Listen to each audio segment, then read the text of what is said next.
Alright, we'll go with my character's I was name. about to say, you have to stay consistent at least.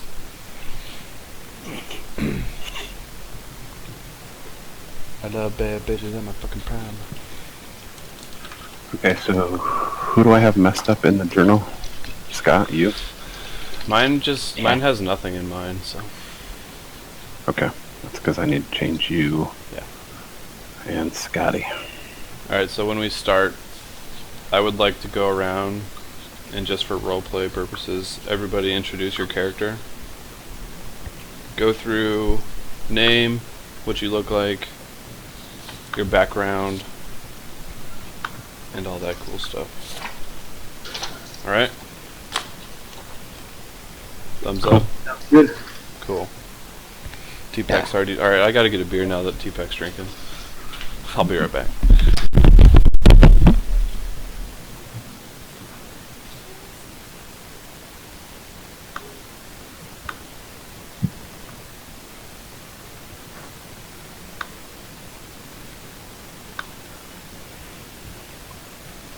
Alright, Scott, let me take the human fighter off of you.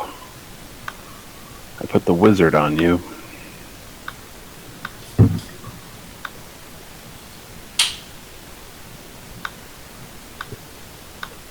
Cool. Alright, go into your journal now and let me know. Yeah, it's there. Just the wizard? Yep.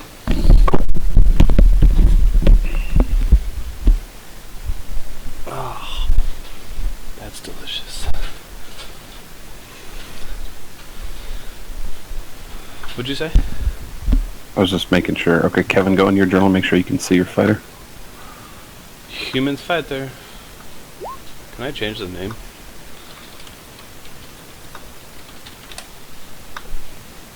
Yep. Sweet. Awesome. So I don't need to have that open like all the time then. Have what open? The character sheet. No, just when I ask you to like roll something or when you want to look at Alright, cool. your stats or whatever. Yeah, because that kind of takes up a huge portion. Yeah, if you have the physical character sheet in front of you, then you only need to pull it up when you need to roll. Alright, cool. Yeah, I'm I basically guess just go ahead. leaving you guys on the map so that we can reflect like health and stuff. Are you gonna put mobs on there when we run into them? If you want me to. I think you should. Okay, so just remember that when I ask you to roll initiative, you have to click your character on the map first. Yeah. And then go into the character sheet and hit initiative. Otherwise, as we figured out last night, it tweaks out. So I can't click on them, so which makes sense. Can we only see our own health bars? Yeah, I can't click on Scott or Tatum. I can. Yeah, I only have the green bar above my guy. Yeah. That's it. It's like in real life, you wouldn't be able to like look over to the door standing next to you and just tell how much health they have. That's true. Touche, good sir, touche. I can look and go, hey, how much HP do you have left? Well, right, like you can ask me. You could be like, hey, I want to look at my party and see if anyone's looking unhealthy, and then I'd have you, roll. Okay. And then if you roll a 1, I'd be like, you think everyone is dandy. Perfect. But obviously, if you get hit, you're allowed to say like, oh, I'm hurt. I need healing. Wow, Kevin, you rolled a 1. Yeah, starting off good. I'll take a drink then.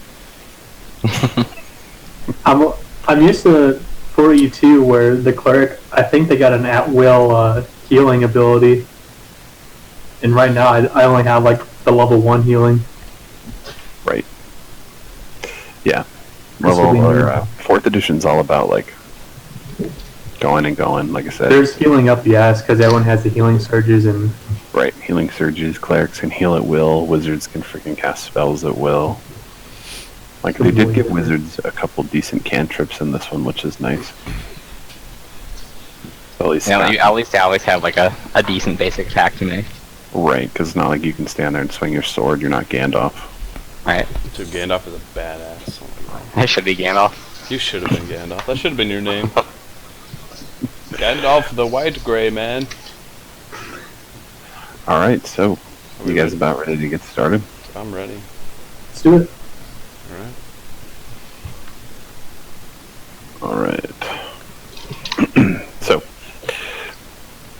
Hola. Hello, Scotty P. Thanks for watching. He waves. All right. All right. So, like Kevin said, I think we should just kind of go around the group. Like, tell us your character's name. Give us just a little bit of information about like your character background, like some like personality quirks that you're going to bring to your character, whether it's based on what the character sheet says or if it's like a quirk that you're just going to add to your character. That way we can kind of get the idea of where your character's coming from, and then once you guys do that, we'll start rolling. All right, cool. Who wants to go first? I'll go first because I'm. Well, just go in the camera, like the camera. I don't know if it's the same order for everyone. Oh, well. I think it is. I'll go first. Okay. Well, you're first on mine, so go ahead. All right. So I am Gunnar Eriksson. I am a fighter. I have a noble background. My personality traits. My flattery makes those I talk to feel wonderful and important. Also, I don't like to get dirty. And I won't be caught dead in an unsuitable accommodation. So only the best of 5-star hotels for me. I have a responsibility as a noble to protect common people, not to bully them, so I'll help people when I can, when that situation arises. My great axe that I carry is a family heirloom, and it's by far my most precious possession. So Did you say precious? My precious. So nobody touches that shit, alright? I have a hard time resisting the allure of wealth, especially gold. Wealth can help me restore my legacy. So my background is my family was wealthy in power in the glory days of Neverwinter. My parents were the Count and Countess of Corlin Hill, a large estate located on the hills. But during the devastation, Corlin Hill was removed from the map, so I grew up in a townhouse in Waterdeep. So I'm just trying to fulfill my family's nobility by my actions. So I'm going to do what I can to be the man that I was born to be. So let's do this. Nice. Thank you, Good Kevin. job. Thank you, Gunnar. Yeah, Eric. I'm not Kevin anymore. Thanks, Gunnar. My name is Gunnar.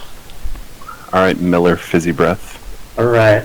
My name is Miller Frizzy Breath. I am a dwarf cleric. To describe my personality a little bit, I'm polite and respectful towards pretty much everybody. I tend to not trust my gut feelings, so I'm a little more passive about making decisions for the group. My kind of secret or flaw that I kind of have is that I secretly wonder whether gods care about mortal affairs at all. And that's pretty much it. Alright. Oh, I forgot to describe like what I look like and vice versa, and Taylor too. Should we do that, or should we just... Yeah, you can. Alright, I'm a human. I forgot to say that as well. There you go. Yep. I'm Caucasian. Racist bastard. Has to be specific like that. I'm a white man. I'm about 6'2". I'm 26 years old, 220 pounds, with dirty brown hair. And I'm pretty well built. Like, I can swing my great axe pretty good. So, Miller, what do you look like? Well, I'm a dwarf, so short, stout. Got a pretty sweet beard, obviously. All right. My background is a soldier, so I have a pretty, fairly athletic build as far as dwarves go. And that's pretty much it. Cool. Malachus? Okay, I am Malachus Quai, the High Elf. I am a wizard. High elf. Ooh. I use polysyllabic words to convey the impression of erudition. I've also spent so long in the temple that I have little experience dealing with people on a casual basis. Okay. Something that makes me some kind of asshole or something. You're kind of a jerk. Knowledge is my only real goal. Okay. Yeah. Also pretty religious. So you're a religious asshole. Yeah. So you're a smart religious asshole. Okay. Or at least try to act smart. I don't know if I could. You use Yeah, big words. I think you We'll just said find out. big words. Yeah. Yeah. And you even used a big word to say the word big. You know. Yeah. Large. All right. Larger. So, Oh, you wait, guys. Wait. Scott, what do you look Oh. like? Sorry. Oh, okay. I have no idea. Let's go Just You're a high elf. high elf. that's it. That's all you look You- like. Yeah. You can Yeah, make I it look up. like whatever a high elf looks like. You can make it up. How tall do you want to be? Let's see. Come on, man. They're Use, like- use that imagination. Are all supposed to be tall or short? I don't remember They're like what they. human size but thinner. Sure. Let's go. You play World of Warcraft. What does an elf look like? Maybe Alright, Scott, 5'11". 5'11". Okay. Yeah. Probably like $140. Yeah. And Soaking I'm gonna say I'm gonna be 350 years old. Oh, I thought you were gonna Nice. say pounds. I was like, God I thought so too. Just That was a fat elf. Well, to be fair, he hasn't left the temple in forever, so I mean, he hasn't done much. so true. Dang, you're 350 years old. Yeah. That's a I think Okay. that's pretty young for elves. No, I know. 700 years is their lifespan, right? So you're like a teenager. That's why you're an asshole. All right. Yeah. 300 years of sitting in a temple. So the reason that you guys all know each other is because you've all spent some time in the city of Neverwinter, and you all are either a friend or a good acquaintance with a dwarf named Gundren Rockseeker. Okay, and Gundren has hired you all as a band to escort a wagon of his to the town of Phandalin. Now he went ahead with another warrior. The warrior's name was Sildar Hallwinter. They went ahead of you guys to attend to business in the town while you guys followed with the wagon of supplies. Now, your friend dwarf Gundren offered to pay you 10 gold pieces each when you guys deliver the supplies to the owner of Barthen's Provisions in Phandalin at the trading post. Okay? So Barthen's Provisions. Okay. Yes. So now obviously you guys can decide how you know the dwarf. You know, if you guys want to like create your own little backstory on how you know Gundren or how you guys know each other, you can, and you can use that in your play. You know, you could be like Miller, your speech making buddy. Right, Miller, you guys could be drinking buddies or childhood friends since you're both dwarfs. You nailed it. I was just about to say, I think Miller knows Gundren from putting back some brews in the Right. in the local And pub. that's a perfectly good way to lead in your character. Yeah. Maybe Malicus, maybe he had like some business at the temple one time, and even though you guys didn't become friends because you're antisocial, maybe at least you're like appreciated his, I don't know, knowledge of what you did at the temple. Who knows? Yeah. His dwarfness. All And that then Gunner, whatever you want, however you think that you know the dwarf is cool with me. Well, me trying to fulfill my family's legacy that I noticed Gundren maybe needs some help, so I've offered my assistance in the past. So that's how I know him. So maybe, yeah, for you it's pure financial. Like, Yep. you're just helping out to make some coin. Give me that money. I can't sleep in That these, works. these shitty houses. That works. Alright, so now that we have a little bit of backstory on how you guys all know Gundren, let's get started. Awesome. Alright. So in the city of Neverwinter, a dwarf named Gundren, Rockseeker, has asked you to bring a wagon load of provisions to the rough and tumble settlement of Phandalin, a couple of days' travel southeast of the city of Neverwinter. Now Gundren was clearly excited and more than a little secretive about his reasons for the trip, saying only that he and his brothers had found something big